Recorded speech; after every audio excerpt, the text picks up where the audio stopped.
নমস্কার। ত্রিবর্ণ রঞ্জিত জাতীয় পতাকা আমাদের গর্ব।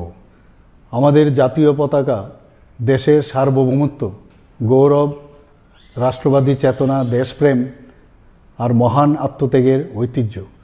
দেশের প্রত্যেক নাগরিকের কর্তব্য এই জাতীয় পতাকার মর্যাদা ও সম্মান রক্ষা করা, দেশভক্তি ও দেশপ্রেমের চেতনাকে সুদৃঢ় করে তুলতে এবং দেশের স্বাধীনতা সংগ্রামে ও স্বাধীনোত্তরকালে নিবেদিত বীর শহীদদের প্রতি শ্রদ্ধা জানানোর লক্ষ্যে মাননীয় প্রধানমন্ত্রী শ্রী নরেন্দ্র মোদীজির আহ্বানে সারা দেশের সাথে ত্রিপুরাতেও 2022 সালে 13 থেকে 15 আগস্ট প্রথমবার হর ঘর তিরঙ্গা কর্মসূচি পালন করা হয়। সর্বস্তরের জনগণের সক্রিয় অংশগ্রহণে এই কর্মসূচি অভূতপূর্ব সাফল্য লাভ করে। অনুরূপভাবে 2023 সালেও এই কর্মসূচি সাড়ম্বরে পালিত হয়। ত্রিবর্ণরঞ্জিত জাতীয় পতাকা আমাদের দেশাত্মবোধের পরিচায়ক ও রাষ্ট্রীয় চেতনার অনুভূতি বহন করে আসছে।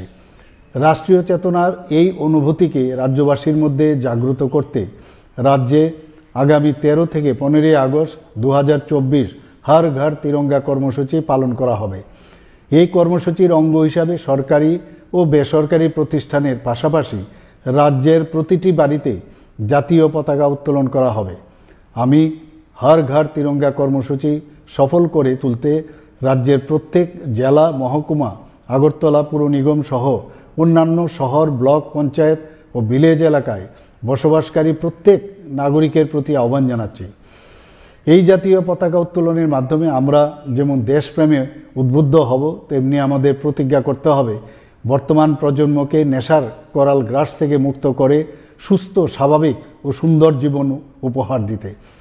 তরুণ প্রজন্মের হাত ধরে আমাদের এই স্বাধীনতা অর্জনের প্রকৃত লক্ষ্য বাস্তবায়িত হবে বলে আমার বিশ্বাস। আসুন সবাই মিলে নেশামুক্ত ত্রিপুরা গড়তে আজকের এই দিনে অঙ্গীকারবদ্ধ হই। আমাদের প্রতিজ্ঞা হোক নেশামুক্ত ত্রিপুরা। নমস্কার।